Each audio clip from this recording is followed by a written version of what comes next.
My സ്റ്റോറിയുടെ എല്ലാ പ്രേക്ഷകർക്കും പുതുവത്സര ആശംസകളോടെ ഈ വ്ലോഗ് ഇവിടെ ആരംഭിക്കുന്നു. ഈ വ്ലോഗിൽ നമ്മൾ പരാമർശിക്കാൻ പോകുന്നത് അയർലൻഡിൽ ഞങ്ങൾ താമസിക്കുന്ന വീടും അതിനോടനുബന്ധിച്ചിട്ടുള്ള കാര്യങ്ങളുമാണ്. ഏവർക്കും ഒരിക്കൽ കൂടി മൈ സ്റ്റോറിയിലേക്ക് സ്വാഗതം. Welcome back to my story. സമയം രാവിലെ 11 മണി. പ്രകൃതി മെല്ലെ കണ്ണു തുറക്കുന്നതേ ഉള്ളൂ. തനിച്ചിരുന്ന് മുഷിഞ്ഞപ്പോൾ ലേശമൊന്ന് നടക്കാമെന്ന് ഞാൻ കരുതി. അപ്പോഴാണ് വീടും പരിസരവും എൻ്റെ പ്രേക്ഷകരെ കൂടി ഒന്ന് കാണിക്കാം എന്നുള്ള ആശയം മനസ്സിലുദിച്ചത്. ഞാൻ താമസിക്കുന്നത് അയർലൻഡിലെ തന്നെ രണ്ടാമത്തെ വലിയ സിറ്റിയായ കോർക്കിലെ ബ്ലാർണി എന്ന് പറയുന്ന സ്ഥലത്താണ്. അവിടെ വില്ലിസൺ പാർക്ക് എന്ന് പറയപ്പെടുന്ന വിവിധ വലിപ്പത്തിലും സൗകര്യത്തിലുമുള്ള പാർപ്പിട സമുച്ചയത്തിൽ ഒരു ചെറിയ വില്ലയിലാണ് താമസിക്കുന്നത്. അയർലൻഡിൽ ഏവരും നേരിടുന്ന വലിയ പ്രശ്നം കുടുംബത്തോടെ താമസിക്കാൻ ഒരു വീട് എന്നുള്ളത് തന്നെയാണ്. അതും നമ്മൾക്ക് കുട്ടികളുണ്ടെങ്കിൽ തീരെ കിട്ടാനും ബുദ്ധിമുട്ട് തന്നെ. അങ്ങനെയുള്ള ബുദ്ധിമുട്ടുകളെല്ലാം തരണം ചെയ്ത് ഞങ്ങളൊരു വീട് കണ്ടെത്തുകയായിരുന്നു. അതിന് ഞങ്ങളെ സഹായിച്ചത് എൻ്റെ ഭാര്യയുടെ കൂടെ വർക്ക് ചെയ്യുന്ന രാജിയാണ്. അവർ പുതിയ വീട് വാങ്ങി അവിടേക്ക് താമസം മാറുന്ന ആ അവസരത്തിൽ തന്നെ ഞങ്ങൾ വീട് അന്വേഷിച്ച് വലയുന്നത് കണ്ടപ്പോൾ ആ വീട് ഞങ്ങൾക്ക് കൈമാറുകയായിരുന്നു. ഞങ്ങളുടെ കുടുംബം വലുതായതുകൊണ്ട് അതിനൊത്ത സൗകര്യമുള്ളതും ചുറ്റുവട്ടവും പരിസരവും ആസ്വാദകരമാകണം എന്ന് നിർബന്ധമുള്ളതുകൊണ്ടും അത്തരമൊരു വീട് കണ്ടാലേ എടുക്കൂ എന്നുള്ള വാശിയായിരുന്നു. പക്ഷേ ഇതെല്ലാം ഒത്തുചേർന്ന് ഞങ്ങളുടെ മുമ്പിൽ ദൈവം കൊണ്ടുതരികയായിരുന്നു. ഈ വീട്ടിലേക്ക് എത്തിച്ചേരും മുമ്പ് എൻ്റെ ഭാര്യ ഓരോ ദിവസവും സ്കൈപ്പിലൂടെയും വാട്സപ്പിലൂടെയും എനിക്ക് അനേകം വീടുകൾ കാണിച്ചു തരികയുണ്ടായി. എങ്കിലും ഈ വീട് കണ്ടപ്പോൾ ഇത് മതി എന്നുള്ള തീരുമാനത്തിലേക്ക് ഞാൻ എത്തിച്ചേരുകയായിരുന്നു. അറ്റ്ലാന്റിക് സമുദ്രത്തിൽ സ്ഥിതി ചെയ്യുന്ന ഒരു ദ്വീപാണ് അയർലൻഡ്. സമുദ്രപ്രവാഹത്തിൻ്റെ മാറ്റങ്ങൾ അനുസരിച്ച് അനുനിമിഷം കാലാവസ്ഥ ഇവിടെ മാറിക്കൊണ്ടിരിക്കും. ആയതുകൊണ്ട് തന്നെ ഇവിടുത്തെ കാലാവസ്ഥ നമ്മൾക്ക് മുൻകൂട്ടി പ്രവചിക്കാൻ കഴിയില്ല. പെടുന്നന്നെ മഴയും പെടുന്നന്നെ വെയിലും പെടുന്നന്നെ ശക്തമായ കാറ്റും അതിനോടനുബന്ധിച്ച് തണുപ്പും നമ്മളെ വലയം ചെയ്യും. പക്ഷേ ഇത്തരത്തിലുള്ള ഒരു കാലാവസ്ഥ ആയതുകൊണ്ടാകാം ആളുകളും ഇവിടെ കുറച്ചു കാലം താമസിച്ചതിന് ശേഷം ഇതര രാജ്യങ്ങളിലേക്ക് ചേക്കേറുന്നത്. ഈ കാണുന്ന പച്ചപ്പ് മുഴുവൻ മഞ്ഞണിഞ്ഞു കിടക്കുകയാണ്. ഇതിൽ നിന്നും വരുന്ന ഈർപ്പമേറിയ കാറ്റ് ദുസ്സഹം തന്നെയാണ്. പലപ്പോഴും ശക്തമായ കാറ്റിൽ മേൽക്കൂര വരെ ഇളകിപ്പോകുന്ന ഒരവസ്ഥയാണ് ഇവിടെ കണ്ടുവരുന്നത്. ഞങ്ങൾ വന്ന് 2-ാം ദിവസം ഞങ്ങളുടെ വീടിൻ്റെ ഇരുവശത്തുമുള്ള ഗേറ്റുകൾ ശക്തമായ കാറ്റിൽ പറന്നുപോയി. ഇവിടെയുള്ള വൃക്ഷങ്ങളാകട്ടെ വലുതാകാൻ വിടാതെ കമ്പുകൾ കോതി ഒതുക്കി നിർത്തിയിരിക്കുന്നു. ആകയാൽ തന്നെ ശക്തമായ കാറ്റടിക്കുമ്പോൾ ഓങ്കാര ശബ്ദം പുറപ്പെടുവിച്ച് അത് നമ്മളെ ഭയപ്പെടുത്തുന്നതും അനുഭവീയമാണ്. ഞങ്ങളുടെ ഗേറ്റുകൾ പറഞ്ഞു പോയതിൻ്റെ ആവലാതിയിൽ ഞങ്ങൾ നിൽക്കുമ്പോൾ അതാ ഒരു കേട്ടുകേൾവി. അപ്പുറത്തെ വീട്ടിലെ മരം ഒടിഞ്ഞു വീണ് കാർ തകർന്നു അത്രേ. അത് വെച്ച് നോക്കുമ്പോൾ എൻ്റെ നഷ്ടം വളരെ തുച്ഛമായതുകൊണ്ട് ഞാൻ മൗനം ഭജിച്ചു. ഈ പാർപ്പിട സമുച്ചയങ്ങളെല്ലാം അയർലൻഡുകാരെ പോലെ മലയാളികളുമുണ്ട്. എല്ലാവരും വളരെ സ്നേഹത്തോടെയാണ് ഞങ്ങളോട് പെരുമാറുന്നത്. അതൊരു ഭാഗ്യം തന്നെയാണ്.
കാർ പാർക്കിങ്ങിനോട് കൂടി ചേർന്നുകൊണ്ട് തന്നെ hall, 3 bedroom, 2 bathroom, kitchen, store room, dining room.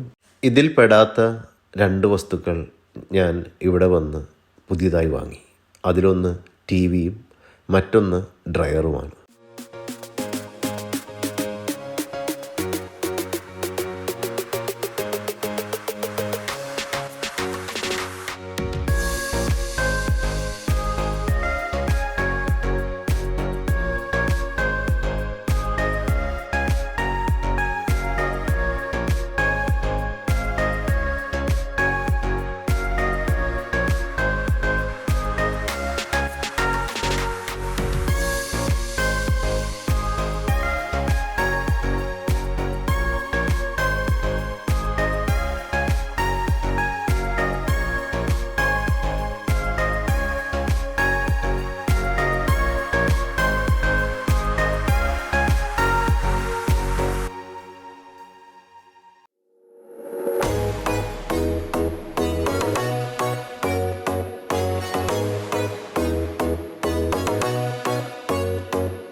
ഞാനൊരു മറ്റൊരു കാഴ്ച കൂടി നിങ്ങളെ കാണിച്ചു തരാം.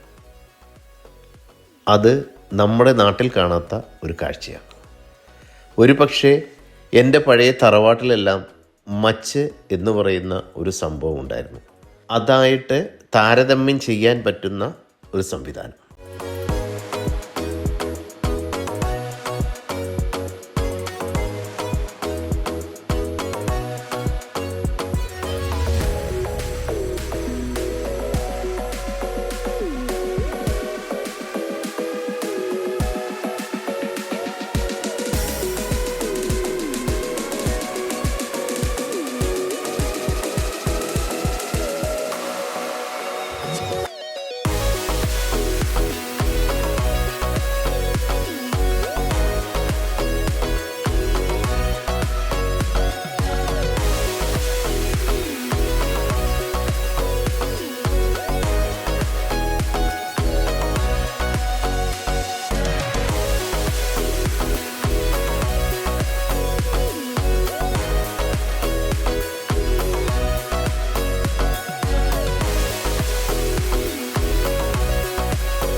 അയർലൻഡിലെ എൻ്റെ വീട്ടുവിശേഷങ്ങൾ ഇവിടെ പൂർണ്ണമാകുമ്പോൾ നിങ്ങൾ മൈ സ്റ്റോറിയുടെ ഫാമിലി മെമ്പറാണെന്ന് ഒരിക്കൽ കൂടി ചിന്തിക്കുക. അല്ലെങ്കിൽ നിങ്ങൾ സബ്സ്ക്രൈബ് ചെയ്യാനും ഷെയർ ചെയ്യാനും കമൻറ്റ് ചെയ്യാനും ഓൾ ബട്ടൺ അമർത്താനും മറന്നു പോകാതിരിക്കുക.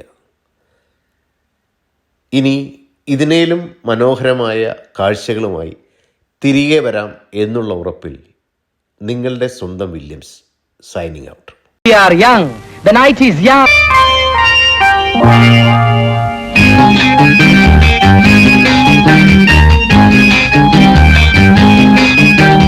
We are young. The night is young. Wish you happy New Year. We are young. The night is young.